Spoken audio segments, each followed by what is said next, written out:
Cette semaine, une nouvelle a été révélée qui a provoqué un véritable choc. Elle est apparue dans tous les médias et pas seulement dans ceux qui traitent habituellement de l'actualité ecclésiastique. Le Vatican a convoqué Monseigneur Vigano, ancien nonce aux États-Unis, qui a été l'un des critiques les plus sévères du pape François ces dernières années, et depuis ses accusations contre l'ancien cardinal Marc Carrick, pour qu'il soit jugé dans le cadre de la doctrine de la foi. Monseigneur Vigano est accusé de risque de schisme. Il est accusé d'insultes graves contre le pape.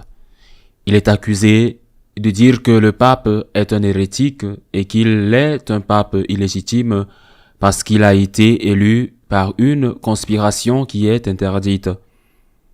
De plus, Monseigneur Vigano est accusé de rejeter le Concile Vatican II, deux accusations très graves qui le mettent au bord du schisme. La réunion était prévue pour jeudi dernier, le rendez-vous, et Monseigneur Vigano ne s'est pas présenté, bien qu'il ait le droit de présenter des allégations écrites jusqu'au 28. Il semble très probable qu'il ne le fera même pas. Au lieu de cela, il a publié une déclaration très dure dans laquelle, entre autres choses, il dit que c'est un honneur d'être accusé de cette manière et par ceux qui l'accusent. Il insiste à nouveau sur toutes les choses dont on l'accuse. Par exemple, il affirme que le concile représente le cancer idéologique, théologique, moral et liturgique dont l'Église synodale bergoglienne, selon ses termes, est une métastase nécessaire. Allons-y par morceaux. Tout d'abord, on ne peut pas accuser sans prouver les accusations. Si vous accusez quelqu'un, dans ce cas le pape, bien sûr, il pourrait s'agir de n'importe qui d'autre, et que vous n'avez aucune preuve de ces accusations, cela se retourne contre vous et devient une calomnie ou un crime de calomnie. Vous pouvez avoir tous les soupçons que vous voulez, mais vous devez être en mesure de prouver, surtout lorsqu'il s'agit de quelque chose d'aussi grave que ce que Vigano dit contre le pape, qu'il est illégitime et qu'il est hérétique. Prouvez-le. Le cardinal Müller en a parlé il y a quelque temps et a dit que si quelque chose ne pouvait pas être démontré, et il faisait référence à cela, cela ne pouvait pas être dit. Par conséquent, je pense que ce que fait Vigano n'est pas une tentative de renouveler l'Église. Les insultes et les calomnies ne servent pas à construire, mais à détruire et à discréditer celui qui les profère. Si vous n'avez pas de preuves et que les accusations sont aussi graves que celles de l'illégitimité du pape, si vous n'avez pas de preuves, la meilleure chose à faire est de vous taire. Première question. Bien sûr, il y a autre chose. Je ne sais pas si c'est plus important ou non que d'insulter un pape et de dire qu'il est hérétique et qu'il est illégal sans pouvoir le prouver. L'autre chose que dit Vigano, c'est que le Concile Vatican II est hérétique. Il ne parle pas, Vigano, de l'application post-conciliaire ou herméneutique de la rupture avec la tradition et la parole de Dieu. Il parle du Concile lui-même. Il ne dit pas qu'il y a eu des abus dans la période post-conciliaire, dans ce que l'on appelle habituellement l'esprit du Concile. Ce n'est pas ce qu'il dit, car nous sommes nombreux à le dire. Ce qu'il dit est que c'est le Concile qui est la source et l'origine du problème. Et qu'est-ce que cela signifie? En discréditant le Concile, il discrédite, et il le dit littéralement dans cette réponse abrupte qu'il a donnée à la citation du Vatican. Il discrédite, dit-il, le magistère post-conciliaire. Le magistère post-conciliaire comprend le magistère de deux papes déjà canonisés, Saint Paul VI et Saint Jean Paul II, d'un pape béatifié Saint Jean-Paul Ier et d'un pape Benoît XVI dont je suis certainement convaincu qu'il est un saint. Et je ne suis pas le seul à le penser, qu'il est un saint sage et humble. Est-ce qu'il jette tout cela à la poubelle? Est-ce qu'il discrédite le concile qui est selon lui hérétique? Et est-ce qu'il discrédite ceux qui ont essayé d'appliquer le concile avec une herméneutique, avec une clé de continuité avec la parole de Dieu et avec la tradition? Il y a trop à affirmer et trop à disputer. Et surtout, trop à discréditer. Jean-Paul II et Benoît XVI savaient trop bien, et Paul VI en a souffert, qu'on pouvait interpréter le concile avec une clé de rupture, avec cette herméneutique dont Benoît XVI a si souvent parlé.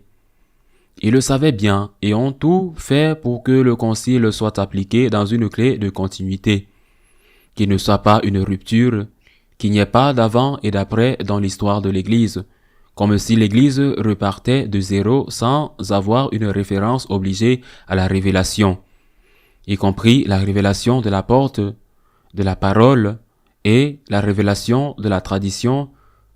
Une Église qui part de zéro, sans Jésus-Christ, comme point de référence, sans que la révélation soit composée de la parole et de la tradition, mais aussi de l'opinion publique qui domine les deux autres. Benoît XVI et Jean-Paul II en étant bien conscients, et ils se sont battus vigoureusement contre cela.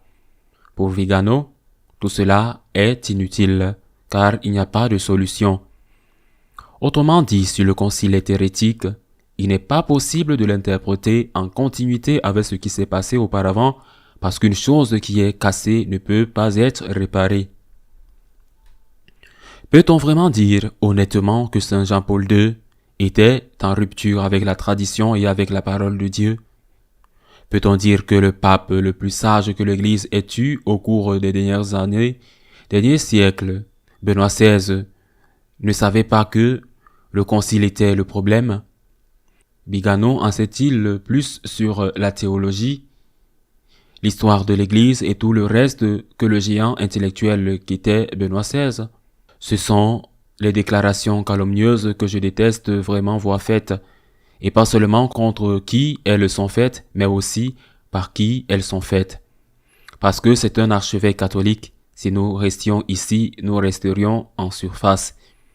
Très grave, intolérable, les accusations contre le pape François, contre le Conseil, contre Saint Jean-Paul II et contre Benoît XVI. D'accord, c'est la surface. Descendons un peu plus bas. Que fait Vigano? Vigano fait une réaction. C'est une réaction, et c'est une réaction contre quoi ou contre qui? Parce que c'est la racine du problème. Ce que fait Vigano ne peut être accepté, mais c'est une réaction. Et si nous ne nous rendons pas compte qu'il s'agit d'une réaction contre quelque chose, nous pouvons porter un jugement juste sur la personne et ce qu'elle dit sans nous rendre compte qu'il y a une cause qui provoque cette réaction. Quelle est cette action? Pourquoi Vigano ne l'a-t-il pas fait lorsqu'il était nonce aux États-Unis? Pourquoi ne l'a-t-il pas fait lorsqu'il travaillait au Vatican? Pourquoi ne l'a-t-il pas fait sous le pontificat de Benoît XVI? Pourquoi ne l'a-t-il pas fait? Parce qu'ils luttaient et souffraient tous. Les deux, vous devez voir ce que Jean-Paul II a traversé et ce que Benoît XVI a traversé à cause de leur lutte. Ils luttaient et souffraient le martyre pour une application correcte du concile. C'est quand Paul VI, et plus tard, quand on a vu les conséquences de l'application de la loi en rupture avec la tradition et avec la parole de Dieu, que des gens comme Vigano ont réagi. Donc, s'il y a une réaction à condamner, il faut aussi chercher l'origine de la réaction, l'action qui provoque la réaction, et il faut la condamner. Ce serait une erreur de condamner Vigano et de ne rien faire contre ceux qui commettent les abus qui ont été tolérés pendant de nombreuses années et qui ont provoqué la réaction injustifiée, inacceptable, mais enfin une réaction à une action qui avaient eu lieu auparavant.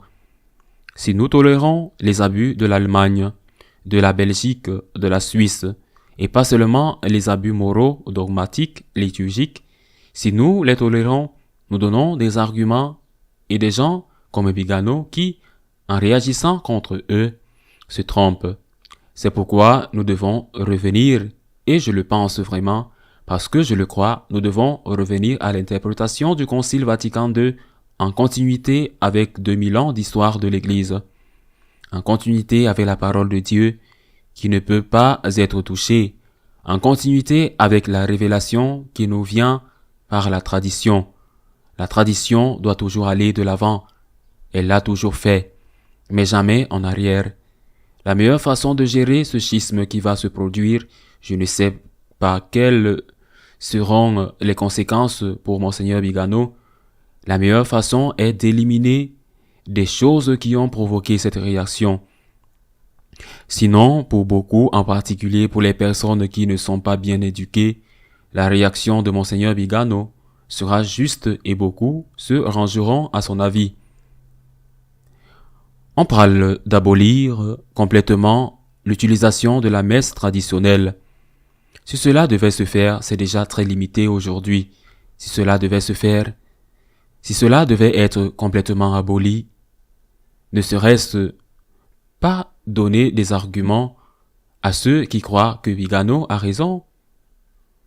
Ne serait-ce pas inviter les gens qui suivent avec ferveur la messe traditionnelle à aller avec Vigano ou avec le groupe de Monseigneur Lefebvre que Vigano loue ouvertement? Les extrêmes ont besoin l'un de l'autre, mais l'histoire n'oscille pas d'un extrême à l'autre.